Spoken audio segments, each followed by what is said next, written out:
এখন দেখতে বসে এখন যেটা রাস্তা মুখে গেল রাস্তার মুখে দিকে ক্লিয়ার দিবা আর ওই অফিসাররা দেখতে পাবেন আরামসে দেখা দেখবে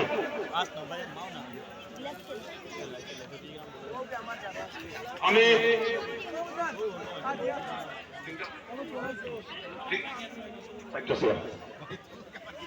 মঞ্চে উপবিষ্ট আমি জয়নালদা কামাওয়াতে হেরালদা নুরুল মাস্টার আমি নিচে আসার জন্য অনুরোধ করছি এখন প্রাইজ ডিস্ট্রিবিউশন সেরেমনি শুরু হবে আমি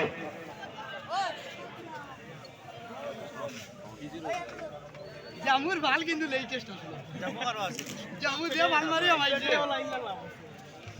আমরা খুব বেশি বিলম্ব করবো না তাই সংক্ষেপে আমি ডিস্ট্রিবিউশন সেরেমনি যে কার্যক্রম শেষ করে দেব আমি প্রথমে আমি উভয় দলের খেলোয়াড়দের আর সামনে আসার জন্য অনুরোধ করব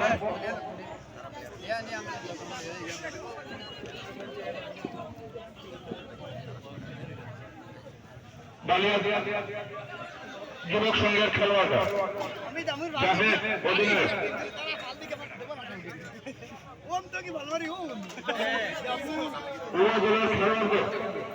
চ্যাম্পিয়ন্স এবং রানার্স আপ খেলোয়াড়দের আমি সার্কেলের ভিতরে আসার জন্য অনুরোধ করছি যাদের বেস্ট 7 আছে তারাই আসবে জাহেদ আমি টিমের নাম বলছি প্লেয়ারের নাম বলছি জাহেদ সাদিক আজাদ জাহেদ টু রিপু পাপাই সুদীপ তন্দির বালিয়া যুবক সংঘ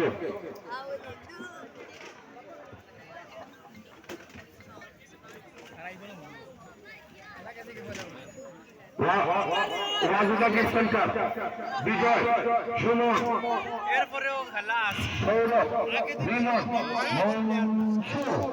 সাজিদুল সৌমেন এবং গুলজার প্রভু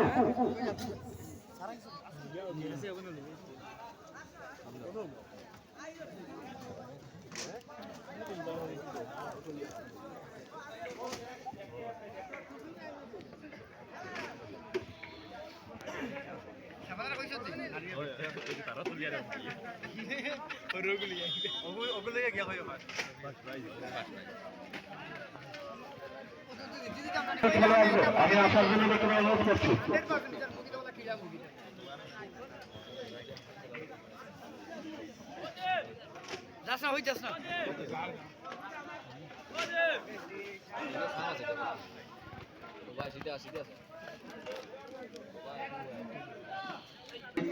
ফাইনাল প্রসঙ্গে কিছু বলার জন্য অনুরোধ করছি প্রথমে সবাইকে ধন্যবাদ জানাই। তো আমরা একটি ভালো স্কোর খাড়া করেছিলাম, ডিফেন্ডেবল স্কোর ছিল, এটা জিতবার রান ছিল, কিন্তু এগেইনস্টে অনেক ভালো খেলেছে এগেইনস্ট টিমের প্লেয়াররা, তাই ওনারা জিতেছে।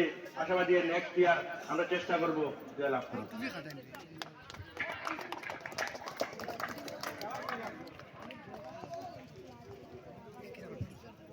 আপনারা যে টার্গেট দিয়েছিলেন সেটা কিন্তু একটা বিগ স্কোর ছিল এই পিচের জন্য, কিন্তু এই যে বিগ স্কোরও আপনারা সেটা ধরে রাখতে পারেননি, সেই পিছনে কি কারণ হতে পারে? আপনাদের কি বোলিং ব্যর্থতা, ফিল্ডিং ব্যর্থতা, না কি কারণ হতে পারে? না অপোনেন্ট ব্যাটসম্যানদের আপনাদের থেকে বেশি? প্রথমেই আমাদের ম্যাচের মোমেন্টাম ছিল যে আজ ভাই ক্যাচটি যদি আমরা ধরে নিতাম তাহলে আমরা 20 রানে 25 রানে জয়লাভ করতাম। আপনার সেটাকে টার্নিং পয়েন্ট মনে করছেন? এটাই টার্নিং পয়েন্ট। অসংখ্য ধন্যবাদ। আমি আরেকজন খেলোয়াড় আপনার দলের, যিনি সেমিফাইনাল ম্যাচে 3 ওভার বল করেছেন, 5 রান মাইনাস আদায় করেছেন এবং 1 উইকেট নিয়েছেন, 2 ওভার মেডেল নিয়েছেন এবং মূলত ওনার জন্যই সেমিফাইনালে আর আপনার বিপক্ষ দলকে পরাজিত করতে, সহজভাবে পরাজিত করতে পেরেছেন। কিন্তু ফাইনালে উনি পুরোপুরি ব্যর্থ দেখা যাচ্ছে, যদিও বল ভালো করেছিলেন, কিন্তু দেখা গেছে যে ব্যাটসম্যানের তাণ্ডবে উনি একটু ব্যর্থ হয়েছেন। কি কারণ হতে পারে? আপনি একটু পরিশ্রান্ত ছিলেন না অন্য কোনো অসুবিধা ছিল? Thank you.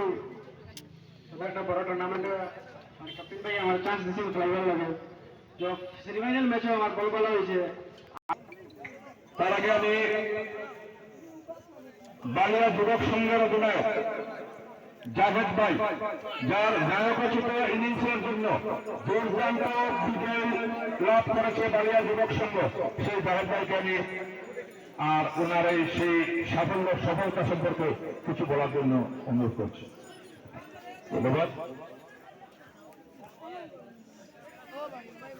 আমি আমার দলের প্রত্যেক খেলোয়াড় বন্ধুকে ধন্যবাদ জানাই ভালো পারফরমেন্স করার জন্য। বিপক্ষ দলের খেলোয়াড় বন্ধুকেও ধন্যবাদ জানাই, কারণ তারা অনেক ভালো খেলেছে। কিন্তু আমাদের সাফল্যটা ছিল যে প্রথম একটা টার্নিং পয়েন্ট ছিল যে আমার কেসটা যদি এবার আনতে পারো তাহলে আমাদের চপটার একটা দোষ, যেটাকে বলা যায় আর কি, দোষ নেমে আসতো। যাই হোক, কেসটা মিস হয়, আমাদের শুরুটাও ভালো হয়েছে এবং আমি মনে করি না যে আমি যদি আউট হয়ে যেতাম হয়তো কিছুটা ব্যাকফুটে টিম চলে যেত, কিন্তু তারপরেও আমার ব্যাটসম্যানদের উপর এই আস্থা ছিল, বিশেষ করে জাহেদ, সাবিত এবং আমার সুদীপ, পাপাই, রিপু, আমার দলের প্রত্যেকজন অলরাউন্ডার এবং ব্যাটসম্যানের উপর আমার আস্থা ছিল যে ওরা আবারও ম্যাচে কামব্যাক করবে। তো সবাই ভালো খেলেছে, ভালো এফোর্ট দিয়েছে, তাই ওরা জিততে পেরেছে। বিশেষ করে দর্শকদের সাপোর্ট ছিল, আমাদের অনেক সাপোর্ট ছিল। দর্শকদের সাপোর্ট থেকে এক্সট্রা অ্যাডভান্টেজ পাওয়া যায় বা ব্যাটসম্যানদের কনফিডেন্স অনেকটা বেড়ে যায়। দর্শকদের সাপোর্ট এবং আমার দলের প্রত্যেক সদস্যদের সাপোর্ট নিয়ে ভালো পারফরমেন্স করতে পেরেছি বা সবাই ভালো পারফরমেন্স করেছে, এই জন্যই আমরা জিতেছি। অসংখ্য ধন্যবাদ জাহেদ ভাই, আপনার এবং সাবিতের যে দুর্দান্ত ওপেনিং পার্টনারশিপ, সেই পার্টনারশিপে আপনারা অনেক দূর এগিয়ে গিয়েছিলেন। সেই সম্পর্কে সেটাকে আপনাদের জয়ের প্রথম যে জয়ের বুট তৈরি করেছিলেন সেটাই কি কারণ ছিল না? দেখেন, আমি সাবিতকে বলেছিলাম যে এই সেমিফাইনালে আউটটা দিয়ে তুমি স্টাম্পের উপরে এসে খেলার চেষ্টা করো, যদিও বল মিস হয় তাহলে স্টিকে যাবে না, পায়ে আঘাত করবে বল। তো আমার কথা মতো এই পরিকল্পনা নিয়ে খেলেছে এবং আমি জানি ভালো খেলবে, কারণ ওর ভিতরে অনেক কনফিডেন্স রয়েছে, অনেক ক্রিকেট খেলেছে। বিশেষ করে এই বছর আমি কয়েকটা টুর্নামেন্টে দেখেছি অনেক ভালো পারফরমেন্স তার, অনেক ভালো পারফরমেন্স তার। তো আমার আস্থা ছিল যে ও খেলবে। যাই হোক, এবং আমার লাতাবাড়ি যেহেতু ভালো খেলেছে, সবার এফোর্ট ছিল, তাই আমরা ভালো কিছু করতে পেরেছি।